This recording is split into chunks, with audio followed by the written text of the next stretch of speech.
Welcome back, all. So, today this lecture is actually optional. This has nothing to do with ethical hacking. This is just me giving you the basic orientation day in regard to the Fedora KDE Desktop. So, if you don't feel like customizing your desktop or don't care about that or whatever, you wish to find that out on your own, feel free to skip it. As I said, it's optional and it has little to no impact on the rest of the course. In fact, I don't think it has any impact. This is just me showing you how to customize your desktop and where what is in terms of GUI. We'll have a separate tutorial where I'll explain the terminal, how to actually work with it, commands, etc. That one is actually mandatory. This one is optional. So you will notice that I don't have a bar here, and that's because it's hidden. So let me just revert it back, and here you can actually adjust the screen edge, so you can move it left, right. This should be right. No, this is definitely right, and this should be left. Forgive me if I'm mistaken there. I kind of tend to confuse left, right, months, days, dates, etc. So if you can just move it around any way you like. So yours would be down here. You can also adjust the height of the panel, so you can reduce it in size up and down, do whatever suits you the best. I like to have my default panel a little bit larger, and then the other panels that I add, they tend to be a little bit smaller. Completely irrelevant, just up to you, the way you prefer it. Now, if you go to more settings, you can set this to always visible or to auto hide. Windows can go over, can go below, up to you completely. The alignment, I tend to set mine on auto hide, and I like to keep it at the top. So let me just go ahead and move the screen edge up here. It's also possible to add any number of additional panels. So you can either add a default panel, which will be like this one, or you can add an empty panel, and then that empty panel can be configured. You just you just go down to the menu thing, and then you increase the width, and you can change the screen edge. You can again set it on auto hide, and you can also resize it. Basically, you have these arrows up and down where you can actually adjust the size and the position.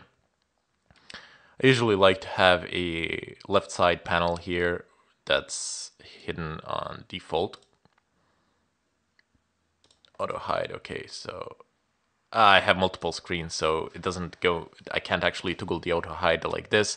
But what I like to do then is click on my start menu button, whatever you wish to call it, and then just drag icons down below for all the things that I am going to need. So you have shortcuts like these.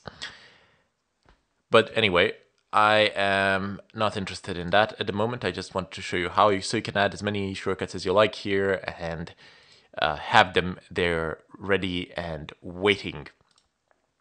So you just click on remove panel to delete it, and it's gone. With this arrow, you can see notifications, battery for laptops, you can device notifier for when you actually plug the devices in, and you have this network thing here where you click, it's your network manager, so you can see your networks here. I don't have wireless set up just yet, but I will. And later on, you will actually be able to see the entire spectrum of wireless access points as well. This desktop PC is connected via a cable, so via Ethernet cable, but later on I will hook up the wireless and you will see a whole spectrum of access points as well. Anyway, moving on, if you go into system settings, I'll turn to my other screen.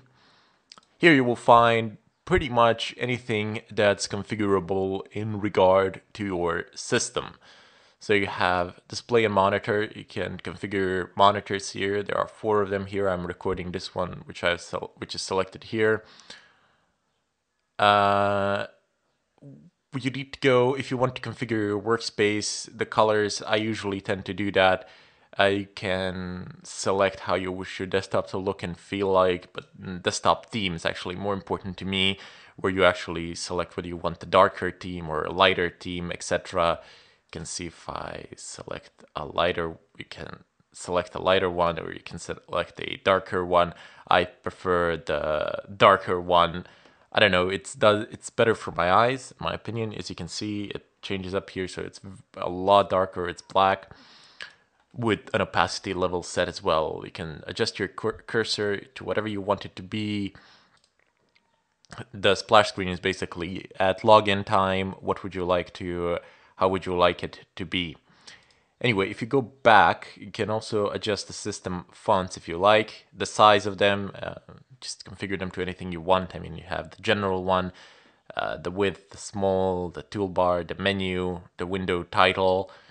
So adjust accordingly to whatever you need. I usually don't mess around with these things at all, as that is not really that important to me. But select whatever suits you. Now, application style, anything important there? Yeah, sure, you can adjust the windows a little bit, how you would like them to be.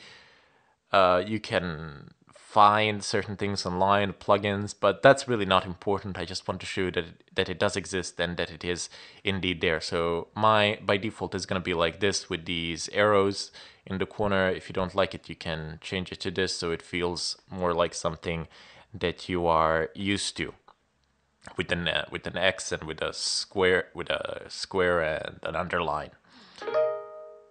No, I don't wish to save anything. Now, if you go into the desktop behavior, you can add a ton load of effects here. As you can see, when I move this window, it wobbles. Let me just make it smaller so you can see it's wobbling. And if I have another window here, if I do this, they go over one another in this manner. So you can configure this as well. But when I minimize them, you see they get sucked in and sucked out, so to say. All of this you can basically configure in this place. So you can see Windows glide, smoothly fade in desktop when logging. I don't know what else. I just go through them and see what you like.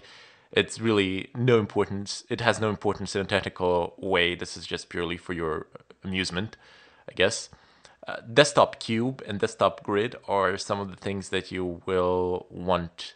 I mean, they look kind of cool, and I've shown you this before when it goes back and when you can roll it round and round in circles and switch between desktops. So you can just go ahead and click here, set the transparency level. The background color is actually irrelevant for me because I've set the wallpaper. And down here you can configure the keys that actually toggle the rolling of the cube, the switching of the desktops, and you can set the opacity level. I prefer my cube to be far so that I can see everything there. Anyway, just close this, and then you're going to need to go into virtual desktops and actually set them to be more than one for this cube to be functional. So it doesn't need to be a cube. It can have as many sides as you like. And even, I think you can set like 100 desktops or something like that, and then you can set it to spin round and round in circles. But as I said, that's purely up to you. Do whatever you wish to do there. Now, this is actually a little bit more important. The lock screen is Control-Alt-L. That will lock your desktop. Always lock your desktop. Have it as a habit. Just press Control-Alt-L and it locks. And lock screen automatically after 5 minutes of inactivity. So you can change these two, but make sure that you have a shortcut for locking your screen so that it's always locked. You can set what you would like Windows edges to do. As you can, mine, for example, by default, it's going to do this if you hit the screen edge. I can't hit it on this screen, but if you can see my mouse cursor, if I hit the upper left corner twice, but on my other screen, yep, this is going to happen. But you can basically configure what you want to occur. You see, when you select it, and then you just select what you would like to happen when you hit the screen edge. And when you hit the screen edge with your mouse cursor, that is what is going to happen. Okay, so in addition to this, you can have the account details, the user manager, so you can add or remove edit systems users, but we will be doing this via the terminal anyway, which is like the real way of doing it. So it's not really important here, but I just wanted to show it to you anyway. There's also no, sorry, not applications, but there's also something that you should be aware of.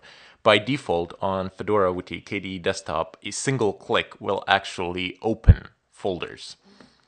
If you go into mouse and you can see single click open file and folders, double click open file and folders. I always change it to double click, just more convenient for me. If you want, you can change it to single click, up to you completely. No touchpad found. If you're on a laptop, you will be on a touchpad, so you can configure what one finger does, what two fingers do, what three fingers do, etc.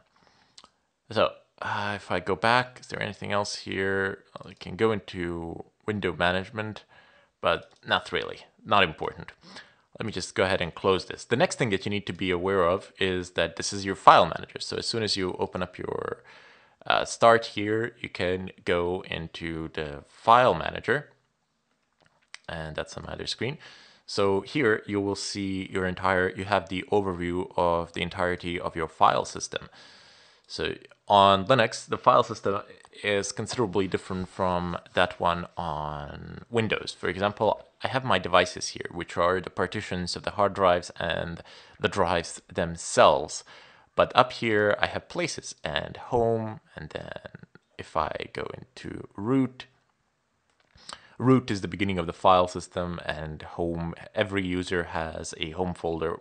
Well, not all users have home folders. The real users have home folders. The system users do not have home folders, so to say, generally. Anyway, from here you can navigate to wherever you like. It's not like in Windows where you have a C partition and where you have all your system files on the C partition, and you have other partitions where you have other things. Here you don't have that. Here you can have as many partitions as you like, but they all have mount points. So if you begin from the root of the file system, everything is naturally down below. So you can access every single place from the root of the file system. It goes on downward. So from the top of the root system, from the slash, it goes downward, and you can access everything. Unlike in Windows, where you have the C partition, then if you wish to access anything that is in a different partition, you have to actually go out of the C partition and go into a different partition. Here, it doesn't matter how many partitions you have; they are all accessible from root. You go on downwards and you access everything. Also, folders can be divided amongst multiple partitions. So for example, downloads can be split onto 10 partitions or so, but it doesn't matter. Once you click on downloads, it opens up the contents of the downloads folder. Anyway, down below you have your physical devices. You can access them as well if they are not mounted. If you just wish to mount them from here, you will require admin privileges in order to be able to do that. That's about it as far as the file system is concerned, really. There are a lot more things that I will say at a later point in time, but I figured I would just give you the basics now, and later on we would actually move into more. As I do things, I will explain them. So you get desktop settings here, where you can change your wallpaper.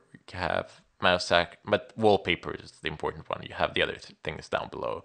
You basically just download things and from the net, the wallpapers if you want, and then place them here if you like.